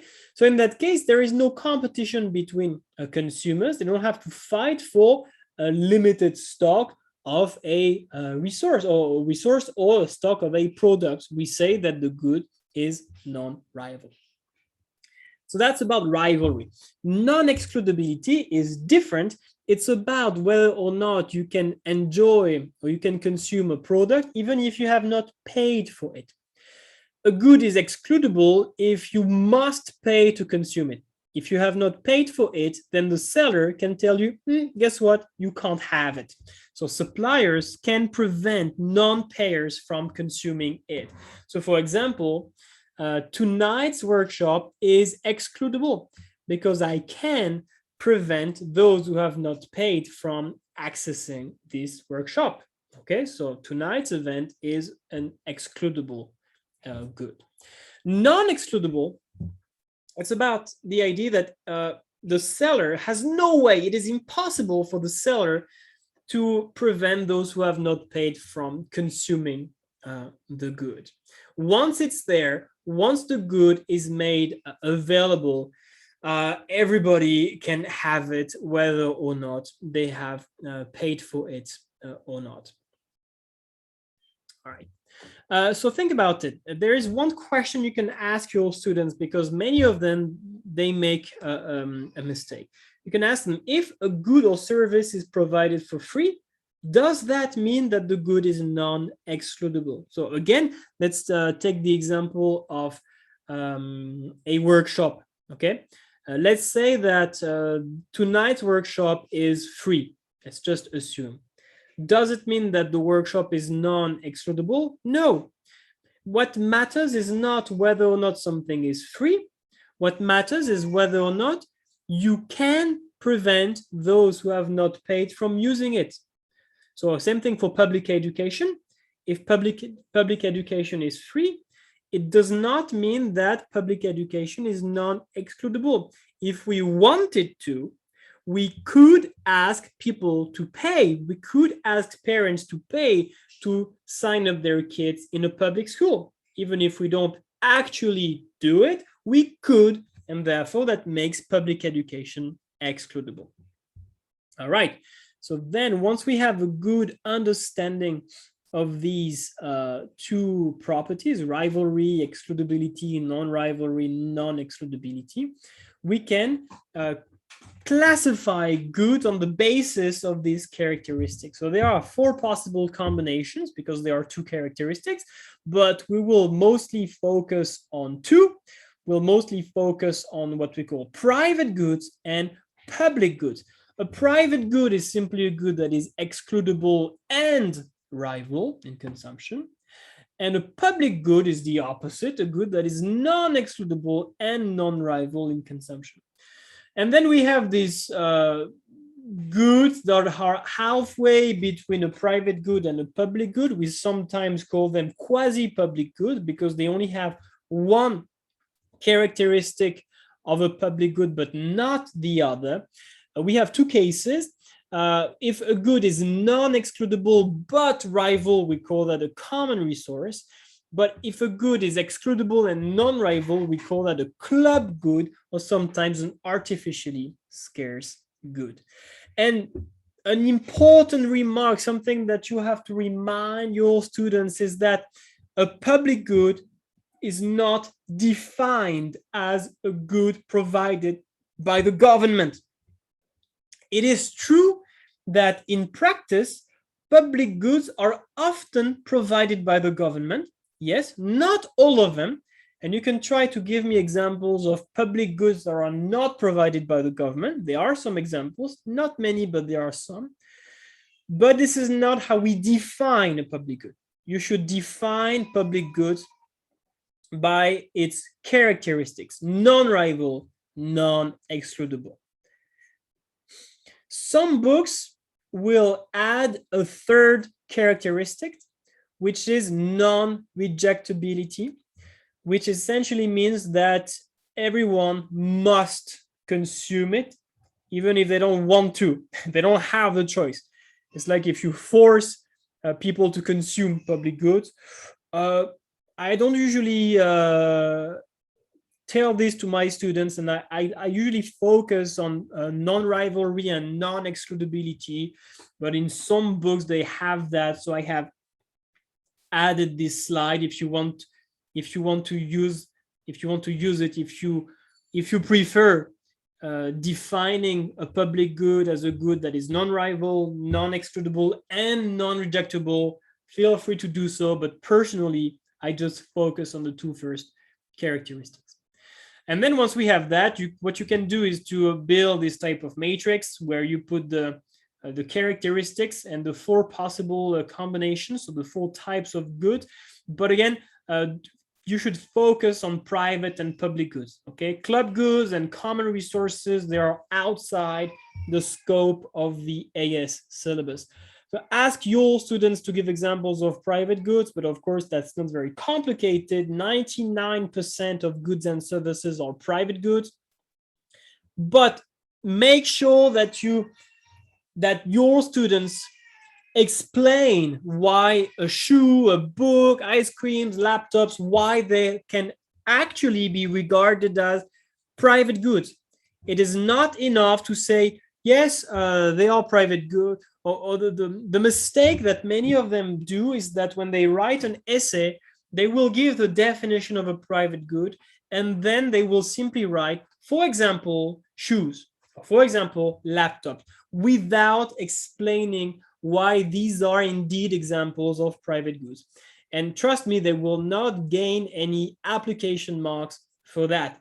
They can give the example, they state the example, but then they must explain why a laptop is rival and why a laptop is excludable.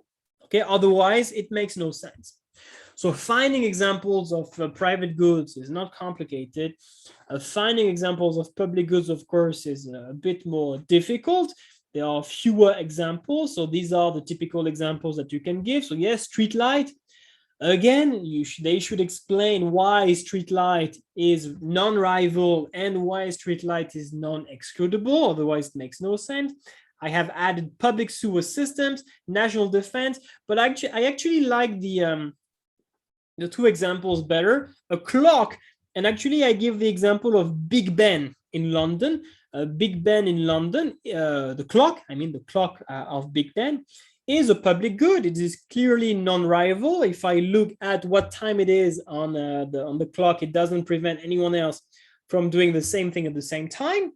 And it is non-excludable. Once the clock is there, well, you cannot prevent non-payers from looking at what time it is. Okay, so Big Ben, the clock of Big Ben would be a public good. A radio broadcast is the same thing. It is non-rival.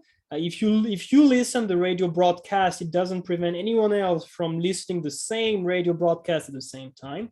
And it is non-excludable. Once it has been broadcasted, everybody with an antenna or something that can receive the radio can listen to the radio broadcast, whether or not they have paid for the radio broadcast. So that's what I mean by explaining why these are indeed examples of public goods or private goods. They must justify why this is rival, why this is excludable, why this is non-rival, why this is non-excludable. I'm not going to say much about common resources and club goods. You should not spend too much time on this. You can just tell the students, you can look into it, and if you have questions, just talk to me outside of lesson time, because this is not going to be tested in the AS syllabus. Okay. Then once we know what a public good is, once we are able to give a few examples of public goods, we should be able to talk about the big problem that we face with the public good, which is the issue of free riding, which will be one reason for which the market fails to provide public goods in optimal quantities. But again, keep in mind, your students, they don't even know what the market is, okay? They don't know what supply and demand is about. They don't know what the market failure is. They don't know what efficiency is. So please, you should always keep this in mind when teaching that part of the PPT, okay? So yeah, just tell them that in a free market, so just explain to them briefly what this is, just a place where buyers and sellers, they can trade, and the government does not intervene in this place. Only private goods will be provided in efficient quantities. Again, try to translate that in a language that they can understand, which means that the quantity that is going to be traded in this place will not be the right one, okay?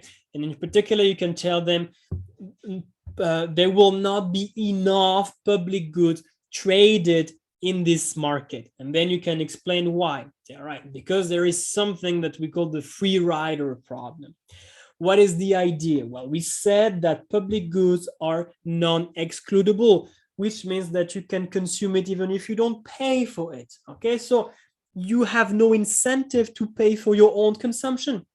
You will just wait for other people to pay. And once the good is made available, you can just have it for free. Why is this a problem? It's a problem because if nobody wants to pay for public goods, well, in that case, this means that businesses, they will not be able to sell public goods. Nobody will pay for public goods. And therefore, businesses, they will not be able to collect revenue. And if they are not able to collect revenue, it's not interesting for them. They have no incentive to produce public goods to begin with. Why do firms produce goods? Because they anticipate that they will be able to sell them for a strictly positive price and collect revenue and hopefully make a profit. That's what we call the profit motive or the profit incentive. But in this case, people are not willing to pay for public goods. There is a zero demand for public goods. So firms will not allocate resources to the production of a non-excludable good or for public goods. You can replace non-excludable by public if you want. And therefore, because businesses, firms will not produce public goods, they will not be provided in this market. We will not have enough public goods in this market. People benefit from public goods, of course. Street light, it's obvious. Everybody benefits from street light, but because nobody wants to pay for it, private firms, they just don't want to produce them. So we don't have enough street light. You can then ask them this question as a student: have you ever adopted the free riding behavior? And what I was thinking of when typing this question, I was actually thinking of group work, because you know what it's like when you ask your students to work with their classmates. What happens is you often have one or two students who do all the work, and the others, they just stand back, sit back, relax, and they wait for the work to be completed. This can be regarded as a free riding behavior. All right, so that's the problem. That's the problem of public goods. People have an incentive. Rational consumers have an incentive to free ride. Nobody wants to pay, and therefore firms have no incentive to produce that. Then there is an example that I designed to illustrate this problem with some numbers and to show what happens when a good is non-excludable, to show that in this case nobody wants to pay, and if nobody wants to pay, the good is not going to be provided, and everybody will eventually be made worse off because something that is beneficial will not be provided. However, this example uses game theory, and game theory is only something that we see in A2. So that's usually something that I skip, and I use this example in A2 after I have introduced game theory. But you can have a look at this example. Do not go through this example with your students. It's likely that they will be confused about it. So instead, just tell them we can illustrate it using game theory. We'll see that later in A2 if you really want to mention it, or just skip the entire thing. But yeah, if you have already taught A2, you will probably recognize the payoff matrix with 2 players, 2 strategies, some payoffs for each player, for each possible combination of strategy. And this example can illustrate the free riding. Everybody chooses not to contribute. It is a dominant strategy equilibrium. It is also a Nash equilibrium. And at the end of the day, we end up in the worst possible situation, which is actually an example of the prisoner's dilemma, where everybody chooses the selfish strategy, even though the cooperative, the cooperative strategy would be better for everyone from a collective point of view. But okay, again, this is way beyond the AS syllabus, so you are advised to skip this. Then there is another series of slides about club goods to explain that club goods, they also lead to a market failure, but for another reason. It's not about free riding, it's about something else. And to summarize the key ideas, that club goods are non-rival, and therefore it doesn't cost anything to allow one more consumer to consume the product. Think about Netflix. It doesn't cost Netflix anything to allow one more person to watch a movie on their platform. So, which means that the marginal cost is virtually zero. And you know that if you want to have allocative efficiency, you should produce up to the point where the marginal benefit is equal to the marginal cost. Because the marginal cost is zero, this means that you should produce up to the point where the marginal benefit is equal to zero. And if you want to achieve that, then you should charge a price equal to zero.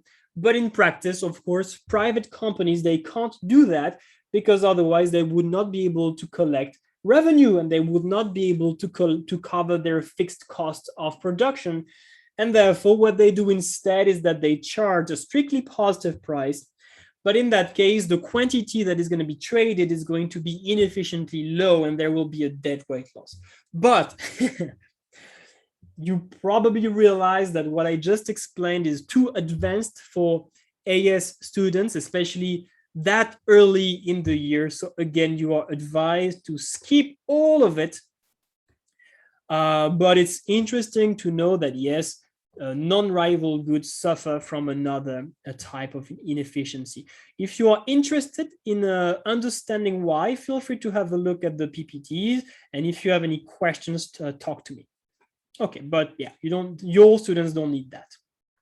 All right, and finally, we can say a few things about the solutions. We said that a free market will not, or private companies will not produce public goods most of the time.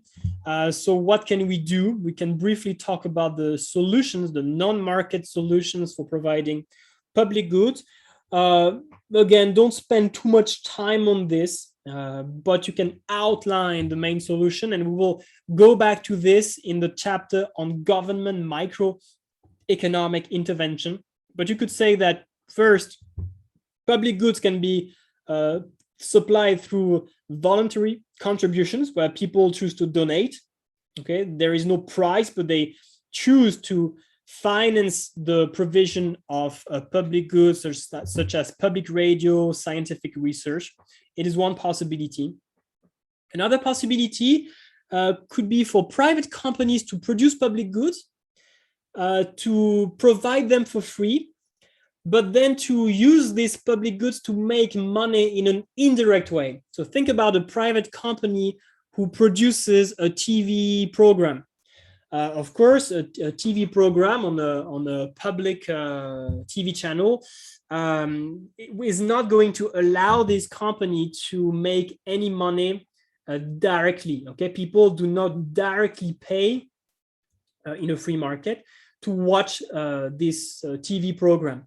However, this private company can also sell broadcast time to other companies who want to advertise. All right. So in that case, you see that providing the public good, providing or creating, designing the TV program is profitable, not directly, but through the sale of advertisements or let's say broadcast time to companies who want to advertise. So this is one possibility to provide public goods. In some areas, people can actually club together. So of course, individually, everybody has an incentive to free ride. But if they club together, if they just try to organize themselves collectively to reach a cooperative equilibrium, then this is one possibility to overcome the prisoner's dilemma, to overcome the free riding problem. However, in this case, there is another problem about information. Everybody has an incentive to say something like, no, I'm not really interested in this public good, even if it's not true. Just because if you just pretend that you don't really want the public good, you might actually be able to lower or to reduce the amount that you will have to pay for it. So essentially, everybody has an incentive to lie and to hide their real preferences for public good. So then there is a problem. Okay, if we club together, how do we make sure that people don't lie when we ask them how much they value the public good? Okay, but again, you can skip this because it's a bit more advanced. And in small communities, if people can actually observe each other, this is one way you can overcome the free riders problem. if everybody knows whether the other members of the community have paid or not, if this is made public, then you might feel ashamed if you have not paid for public good, and people might just look at you, say, hey, look at this guy, he has not paid for street light, everybody else has paid and this person has not. So this type of social pressure, so social pressure will be more of a negative way. Social encouragement would be rewarding those who have paid, actually, is one way you can provide non-monetary benefits that would help overcoming the free riders problem. But most of the time, and this is what your students should really keep in mind in terms of the solutions to address this problem, most of the time what we do to overcome this the free riders problem is just for the government to collect tax revenue and to use this tax revenue to provide public goods directly. This is the most common solution to overcome this problem. Okay, and we are done with public and private goods. Do you guys have any questions? Or are we ready to move on?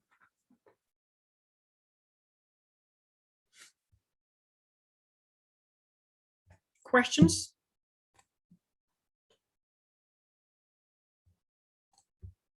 All good? All right, so I know it's a bit late, but do not worry. Merit and demerit goods should actually be quite quick. So I expect in 15 minutes we should be done. Okay, I'll try to go as quickly as possible, but still to explain everything clearly. Okay, so merit and demerit goods and I have not yet had dinner, so this picture is painful to watch. Okay, I'm not going to say too much about that picture. I will go back to it a bit later. It will become clear why I have included it. Okay. What's a bit annoying about merit and demerit goods is that different textbooks will give you different definitions. And the problem with definitions, and you cannot tell, oh, this definition is right, is correct, and this definition is wrong, it is incorrect. A definition is a definition. So the only thing we can say about definitions is some of them are widely accepted and some of them are not widely accepted. And usually the best definition is the definition that is the most commonly accepted. However, in some cases, definitions that are commonly accepted are less intuitive. Okay, they make a little bit less sense. They are more difficult to grasp than others. So essentially, and I will just finish this introduction, in some textbooks, they will tell you that merit and demerit goods are goods that generate consumption externalities. Okay, could be a merit good. They will tell you they generate positive consumption externalities, and demerit goods, they generate a negative consumption externalities. So this is really about the consequences of your consumption behavior on other people. However, I don't like this definition very much. And you know that externalities, this is part of the A2 syllabus, not the AS syllabus. So this, to me, it doesn't make sense to use this definition in AS because externalities are not part of the syllabus. And this is not the definition that I will use. Then you have other books, and this is the definition that I will follow, that explain to us that merit and demerit goods, it's not about externalities, it's not about external cost and benefits. It's actually a problem of information.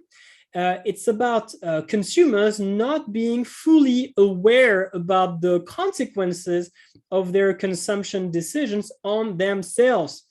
Could be that they underestimate the cost of consuming something, but the cost for themselves, or they may underestimate the benefit of consuming something. But again, not the benefit for other people, not the cost for other people, the benefit and the cost for themselves. So it's really about information. And to me, this makes way more sense. And I guess for most students, it makes more sense too. And this is completely fine for Cambridge. And then you have other books who are a bit stuck in between, and they tell you it can be both. But then it's even more confusing. Could be about externalities, it could be about information, but then it's just a mess. And this is what I explain. If I just, you have this author's note, which is hidden, of course, and I explain why this is a bit problematic, that we have different definitions. So yes, I believe we should teach our students that the existence of merit and demerit goods is the direct consequence of an information failure on the part of consumers. So if we take the example of cigarettes, we should regard cigarettes as a demerit good, not because of passive smoking. Passive smoking is a problem of an external cost, but because cigarette users may not be fully aware of the damage that smoking can cause to their own health, or they might not attach sufficient importance to the long-term cost. They may know it's bad, but they do not sufficiently value or give sufficient weight to the long-term cost associated with smoking. So that's why I think we should really regard this as a problem of information. So I start by explaining what we call an information failure, a situation in which economic agents lack some relevant information, or they do not have the right information about the costs and benefits of their actions. What is the consequence? If you do not have the right information, or if you are lacking the relevant information, you might not make the best possible decision. And in that case, you might consume too much of something, or you might not consume enough of something. And when we talk about merit and demerit goods, most of the examples that we give are actually related to something that we call economic myopia. So from a medical perspective, you are myopic if you do not see clearly things that are far from you, okay? So in that case, you can see things that are close very clearly, and then everything that is far, it's a bit blurry. What does it mean from the perspective of economics? This means that people only see the consequences that are close to them in time. Okay, they see the short-run consequences of their action, but they do not really see the long-run consequences, so the long-run costs and benefits, or at least they do not attach sufficient importance to these long-term costs and benefits. We sometimes say they discount the future too much, which means that they do not care enough about the future. And when you think about it, if there is a long-term benefit, okay, that you do not see, you consume something, it generates a benefit, but you will only enjoy this benefit in 20 years. Well, and if you are myopic, you will not attach enough importance to this benefit, okay? So the benefit that you will see is going to be less than the true benefit of consuming the product. In that case, you will not sufficiently consume the product, okay? If you were fully aware of the real benefit, of the total benefit of consumption, you would actually demand more of the product. You would consume more of the product. And same thing, if there is a cost that you do not see, or that you do not attach sufficient importance to a cost that will only arise in the long run, in 20 years after you have consumed something, then you will consume that product too much. You will demand that product too much because you ignore a cost associated with the consumption of that product. And this is what the last line explains. So merit goods, that's quite easy. There are goods which are underprovided in a free market. So remember, your students might not know what that means.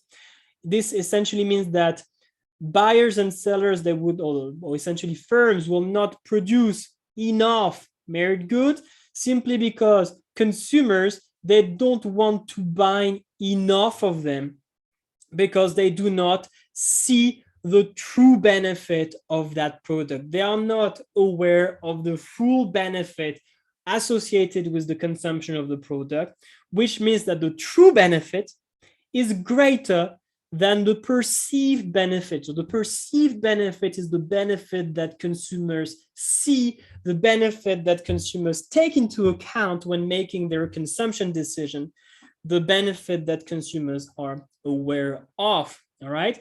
And usually the problem is that there is a benefit that will be enjoyed in a distant future, and consumers, they don't see it, they don't take this benefit into account when they make their consumption decision.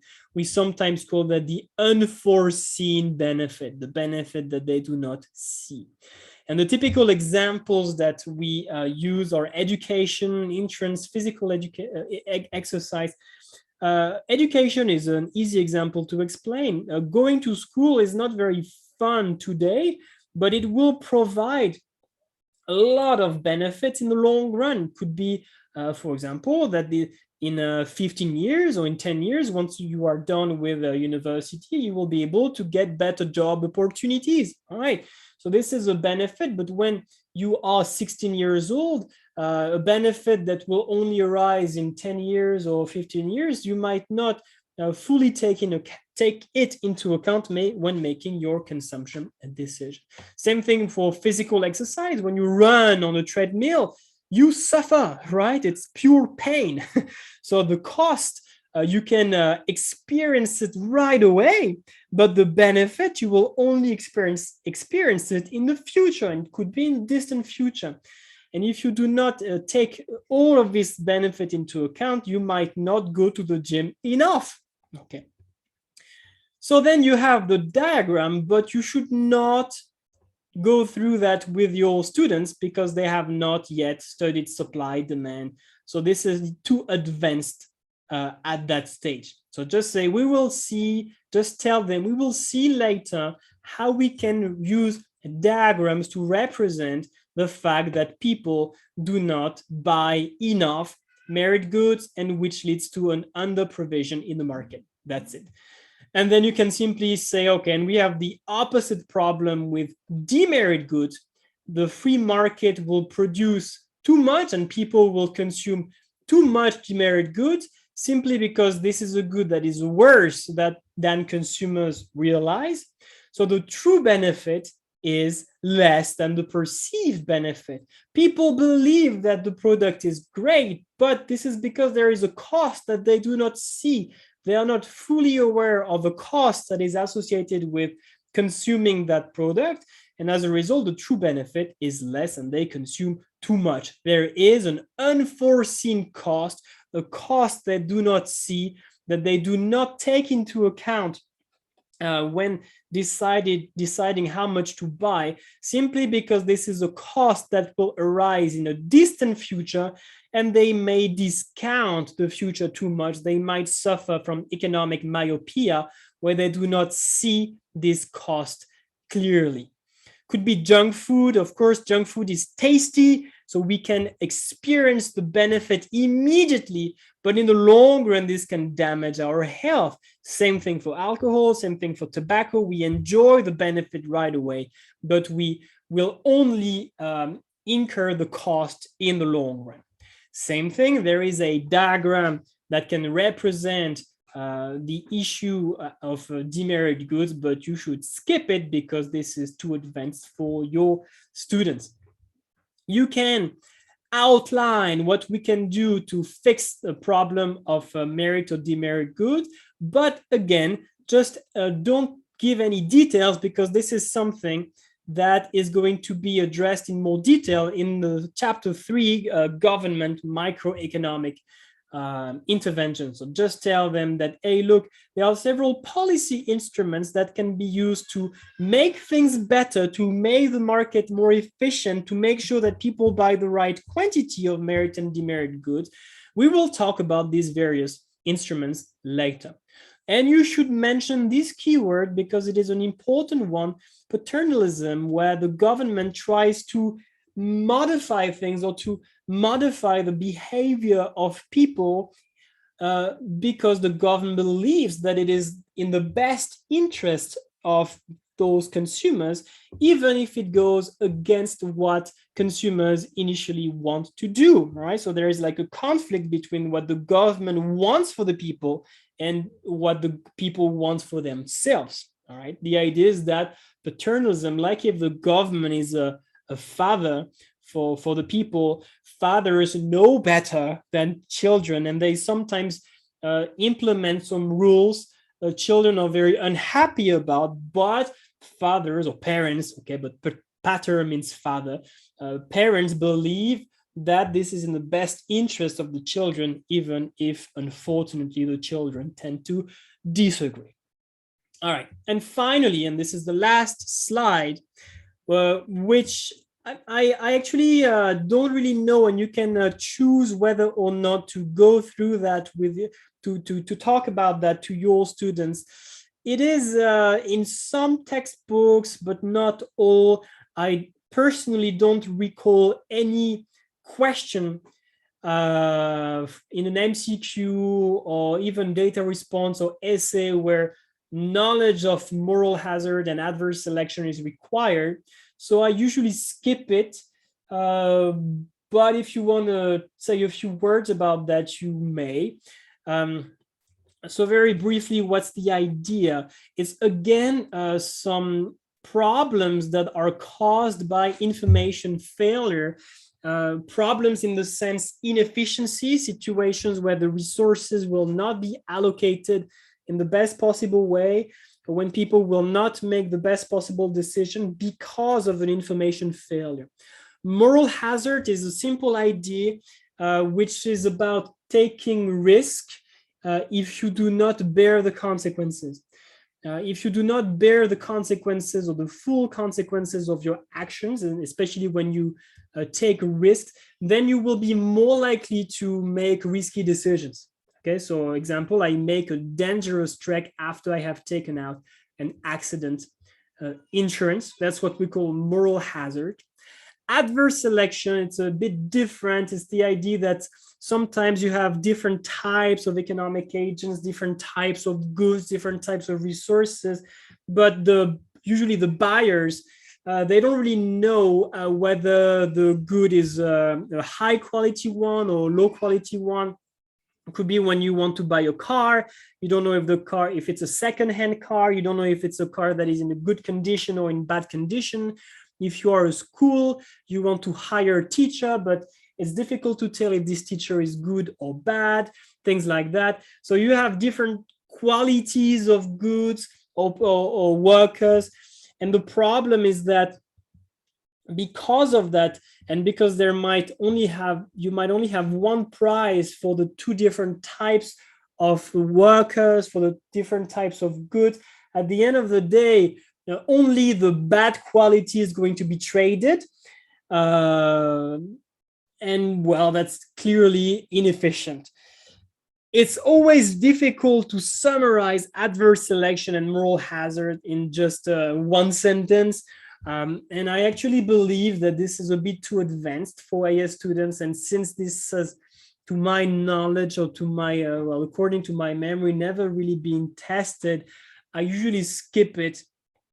But you can challenge your higher ability students and tell them this is also something that relates to information and that relates to possible inefficient outcomes in the market. So you can look into it. But I think what I have included in this slide is enough, more than enough for your AS students. And I am done. I am 12 minutes late. My apologies. But yeah, that's it. We have finished everything that you need to know about production possibility curve and about the classification of goods and services. Of course, you have all the supporting documents. You have I'm not going to open them, but you have the summary. Let's just see how long the summary is. Only 3 pages for the summary. Pretty good. The definitions over there. So we have 2 pages of definitions. Again, you can find them on Lexicon. The essay questions, you have 2 pages of essay questions that relate to the classification of goods and services. The concept cards, concept cards that relate to this topic. And of course, you have the student version of the PPT. So the teacher's version had 64 slides. So that's a lot to print. The student's version only has 21. So your head of department or whoever is controlling how much you print is going to be much happier if you only print 21 rather than 60 and more. Okay, I am done. Do you have any questions before we finish tonight's workshop? Any questions?